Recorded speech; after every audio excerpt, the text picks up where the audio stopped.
Assalamualaikum dulur SG Movie sebangsa dan setanah kusir. Kali ini kita akan membawakan alur cerita film Dongeng Mistis. Dongeng Mistis merupakan film bergenre horor yang berasal dari Indonesia. Film ini menceritakan tentang 6 jenis sosok hantu yang berasal dari Indonesia namun dari daerah yang berbeda-beda. Untuk membuat film ini saja butuh sutradara yang berbeda di setiap kompilasinya. Daripada penasaran, mari langsung saja lur kita masuk ke alur ceritanya. Tapi sebelum lanjut seperti biasa, dukung terus channel ini dengan cara like, comment, subscribe ya lur. Dan mari kita mainkan intronya.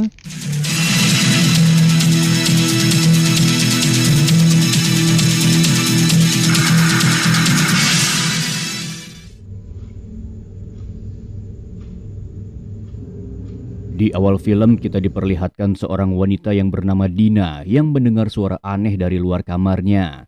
Tak lama sang suami yang baru nonton pun pulang. Suami Dina tersebut bernama Arif. Kemudian mereka pun tidur berdua di ranjang. Dina yang tidak bisa tidur pun memanggil suaminya untuk diajak bercerita. Namun Arif tak menjawab suara Dina. Lalu Dina yang mendengar suara ketukan di jendela, Dina pun memanggil suaminya untuk melihat siapa yang mengetuk jendela. Namun betapa kagetnya Dina saat melihat yang di luar adalah suaminya. Lalu yang dari tadi tidur bareng Dina siapa ya lur? Lalu Arif pun masuk. Di dalam Arif yang tadi sempat melihat pria berbaring di ranjang, lalu memeriksa seisi rumahnya. Karena tidak menemukan apapun, maka akhirnya mereka memutuskan untuk tidur. Kemudian Dina yang tidak bisa tidur, ia malah kembali mendengar suara aneh dari luar kamarnya. Dina pun membangunkan sang suami untuk memeriksa. Sementara Dina bertugas mengecek sebuah kamar namun hasilnya nihil. Lalu saat Dina membuka pintu untuk yang kedua kalinya, Dina kaget karena tas di bawah ranjangnya berpindah tempat. Dan saat Dina membuka pintu keluar, tiba-tiba terlihat sosok tinggi berambut panjang berdiri di belakangnya. Kemudian mereka pun melanjutkan tidurnya. Tak lama, Arif yang sedang terbaring tiba-tiba melihat istrinya berada di luar kamar. Jika Dina di luar, lalu yang tidur di sebelah Arif siapa? Ternyata yang berada di sebelah Arif adalah sosok wanita selingkuhan Arif yang telah Arif bunuh. Dina pun kaget melihat sosok tersebut berada di samping Arif. Arif pun mati terbunuh oleh sosok tersebut. Dan inilah sosok Sundel Bolong. Lalu film memperlihatkan kita kepada seorang ustadz yang baru selesai mengajar muridnya yang bernama Nino. Kemudian saat Ustadz menyuruh Nino untuk mengantarkannya ke depan, Nino menceritakan bahwa ia sering mendengar suara-suara aneh dari dalam lemari. Lalu saat Ustadz melihat sebuah bingkisan yang digantung di pintu lemari, Ustadz pun bertanya bingkisan itu pada Nino. Pak Ustadz pun menenangkan Nino, lalu menyuruhnya mengantarkan Pak Ustadz ke depan. Di perjalanan pulang, Pak Ustadz bingung kenapa tiba-tiba cuaca terlihat mendung. Bersamaan dengan hal itu, lampu di sekujur jalan juga mati. Lalu saat Pak Ustadz memilih lewat jalan pintas, Pak Ustadz tiba-tiba mencium bau busuk seperti bau bangkai lur. Dan benar saja, saat Pak Ustadz berjalan beberapa langkah saja, tiba-tiba muncul sosok pocong yang mengucapkan salam kepada Pak Ustadz. Dan saat Pak Ustadz membacakan doa, pocong tersebut malah ikut membacakan doa lur. Karena merasa doanya tak mempan, Pak Ustadz pun memilih untuk lari. Namun betapa herannya Pak Ustadz ketika sadar dirinya hanya memutar berjalan kembali ke tempatnya semula. Dan karena sudah pasrah, Pak Ustadz pun hanya bisa menunduk sambil terus membacakan doa yang dimana pocong tersebut malah mengikuti doanya Pak Ustadz. Setelah suasana tenang, Pak Ustadz pun berlari kembali ke rumahnya. Lalu Pak Ustadz pun beristirahat. Namun karena jam sudah malam dan Pak Ustadz juga belum sholat, Pak Ustadz pun akhirnya mengambil wudhu dan sholat. Namun ternyata saat Pak Ustadz melaksanakan sholat, tiba-tiba terdengar suara sosok pocong tadi lur yang mengikuti bacaannya. Sholat Pak Ustadz pun jadi nggak bisa khusyuk karena diganggu oleh pocong tersebut. Dan setelah Pak Ustadz selesai membaca surat Al-Fatihah, sosok pocong tadi tiba-tiba berdiri di depannya. Dan inilah sosok hantu yang terkenal di tanah Jawa Barat, yaitu pocong. Lanjut ke cerita ketiga lur. Di scene pertama ini kita diperlihatkan oleh seorang anak yang meminta adiknya untuk giliran menjaga bapaknya yang sedang sakit. Sarah pun menceritakan jika sakit bapaknya semakin aneh. Tetapi Sarah sudah menghubungi orang pintar yang akan datang besok untuk memeriksa si bapak. Dan saat anak Sarah yang bernama Raisa memeriksa kakeknya, lalu saat Raisa memegang kakinya, tiba-tiba kakek terbangun dan terlihat sosok hitam besar berdiri di belakang si kakek. Singkat cerita, tugas si Tuti untuk merawat bapak pun dimulai. Terlihat si Tuti yang senang karena sakit bapak tak seaneh yang adiknya bicarakan. Namun malamnya saat Tuti sedang asik bermain handphone, ia tiba-tiba mendengar suara aneh dari dalam kamar si bapak. Lantas Tuti pun memeriksanya. Ketika di dalam, Tuti kaget melihat gelagat bapak yang mulai aneh dan Tuti juga heran kenapa bapak menyebut-nyebut nama Harto.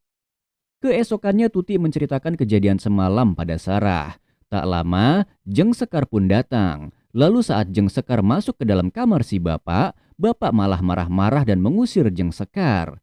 Kemudian Jeng Sekar pun menyuruh Tuti untuk keluar. Setelah memeriksa si bapak, Jeng Sekar pun menceritakan jika dulunya si bapak adalah seorang pejuang barisan depan saat perang melawan penjajah. Dan setiap orang barisan depan akan diberikan sebuah jimat agar mereka sulit untuk dikalahkan. Dan jimat yang ada pada diri bapak masih ada di dalam tubuhnya sampai sekarang. Dan Jeng Sekar juga mengamanatkan agar Tuti menaruh sapu ijuk dengan posisi terbalik di depan pintu kamar kakek. Namun di malamnya saat Tuti sedang ngopi santai, ia mendengar si bapak yang terus tertawa seperti sedang bercanda dengan temannya. Karena berisik, si Tuti pun memeriksanya. Dan benar saja, dan betapa kagetnya Tuti saat membuka pintu dan melihat sosok besar hitam berkuku panjang dan bermata merah berdiri di belakang si bapak. Keesokannya Jeng Sekar dan asistennya pun datang. Di sana Jeng Sekar pun mulai mengusir genderuwo yang ada di tubuh si bapak. Namun belum melakukan ritual saja, asisten Jeng Sekar sudah terlebih dahulu diserang oleh genderuwo tersebut. Dan setelah perjuangan panjang, akhirnya mereka pun berhasil mengusir genderuwo tersebut. Jeng Sekar lalu menjelaskan jika mereka hanya baru bisa mengusir genderuwo di tubuh bapak. Ternyata ada 9 genderuwo dalam satu tubuh bapak, Lur. Dan yang baru mereka usir adalah pemimpin para genderuwo tersebut. Malamnya, ketika Tuti selesai mengecek bapak, ia lega karena kakek tak memberontak seperti kemarin lagi. Namun ketika Tuti mau keluar dari kamar bapak, tiba-tiba di luar kamar sudah berdiri sosok hitam besar dan tinggi, yaitu genderuwo. Lanjut ke cerita keempat, Lur. Di awal film ini kita diperlihatkan wanita bernama Ambar yang sedang anteng melihat bayi milik adiknya. Si adik pun menyuruh Ambar untuk segera menyusul. Namun tanpa orang lain ketahui, Ambar kini tengah hamil di luar nikah bersama pacarnya yang bernama Anjas. Ambar lalu menghubungi Anjas untuk menyuruhnya agar cepat menikahi Ambar. Namun karena tak ada jawaban, Ambar pun akhirnya mencari Anjas di kontrakannya. Sesampainya di sana, Ambar pun menyuruh Anjas untuk segera menikahinya. Namun Anjas menolaknya. Dan Anjas malah mengira jika Ambar hamil dengan pria lain. Karena frustrasi Anjas tak mau menikahinya, Ambar pun akhirnya pergi ke apotek untuk membeli obat penggugur kandungan. Setelah mendapatkan obat tersebut, Ambar pun pulang lalu menggunakan obat tersebut. Malamnya setelah Ambar menggunakan obat tersebut, Ambar kini mulai merasakan efek dari obat tersebut. Efek mules yang sangat luar biasa. Dan ternyata Ambar telah berhasil menggugurkan kandungannya. Ambar lalu membuang janinnya ke dalam kloset. Lalu ketika Ambar sedang tidur, ia tiba-tiba mendengar suara bayi dari dalam toilet. Dan ketika Ambar memeriksanya, hal ini terjadi. Kemudian Ambar meminta bantuan dari penghuni kos lainnya, namun seketika suara bayi kembali terdengar. Daripada penasaran, Ambar pun akhirnya memeriksa suara tersebut.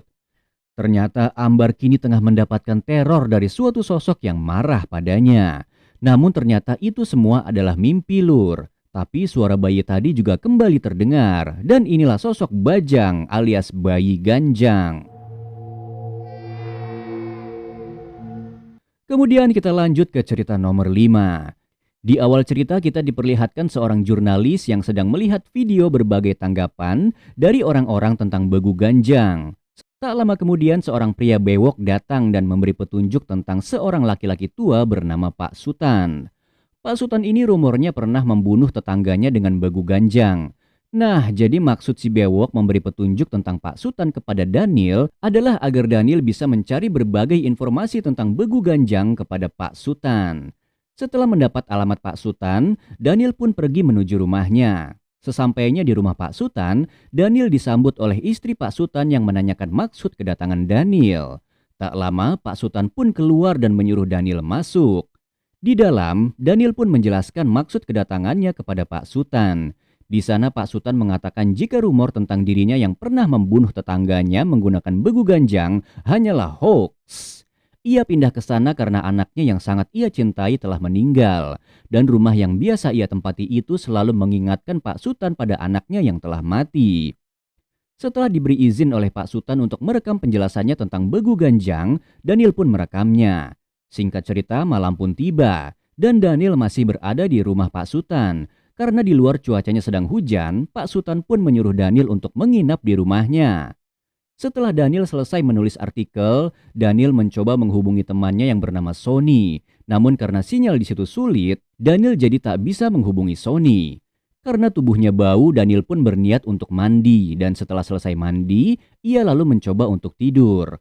Namun Daniel yang merasa aneh dengan keluarga Pak Sutan, akhirnya pergi keluar kamar untuk melihat-lihat. Dan benar saja, saat Daniel membuka salah satu pintu ruangan, ia melihat Pak Sutan dan istrinya yang sedang melakukan ritual dan terlihat juga sosok tinggi bertangan panjang berdiri di belakang pasangan itu. Tapi ternyata itu semua hanyalah mimpi, Lur. Karena penasaran dengan mimpinya, Daniel pun pergi memeriksa ruangan yang ia lihat di mimpinya. Dan ternyata mimpi tersebut benar-benar terjadi.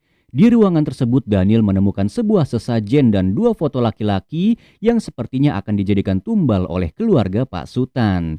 Dan ketika Daniel sedang melihat foto tersebut, tiba-tiba pintu tertutup sendiri dan terlihatlah sosok begu ganjang yang berdiri di depan Daniel. Namun ternyata itu hanyalah mimpi lagi. Dan karena mimpi tersebut sudah terjadi 2 kali, Daniel pun akhirnya percaya jika kali ini hal tersebut benar-benar akan terjadi padanya. Lalu Daniel pun memutuskan untuk pergi dari tempat itu agar dirinya selamat. Namun ia yang mencoba kabur lewat pintu depan, pintunya sudah terlebih dahulu dikunci oleh Pak Sutan. Lalu Daniel pun mati terbunuh oleh begu ganjang. Kemudian kita lanjut ke cerita terakhir, Lur. Di awal film yang terakhir, kita diperlihatkan ayah dan anak yang bernama Alia yang sedang berada di Lumbu Kirana. Di sana Alia meminta ayahnya untuk memainkan sebuah gamelan agar Alia dapat menari tarian untuk memanggil suatu sosok pamali.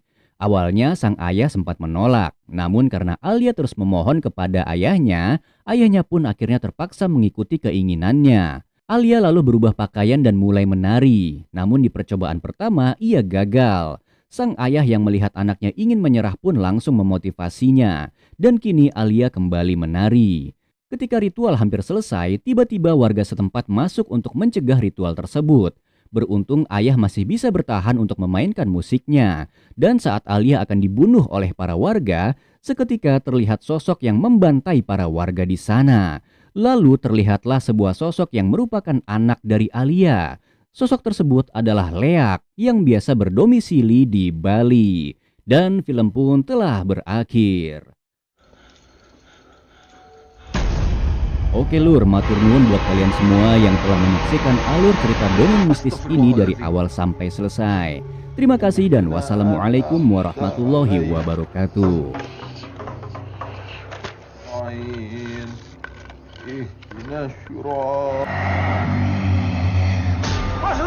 Stop.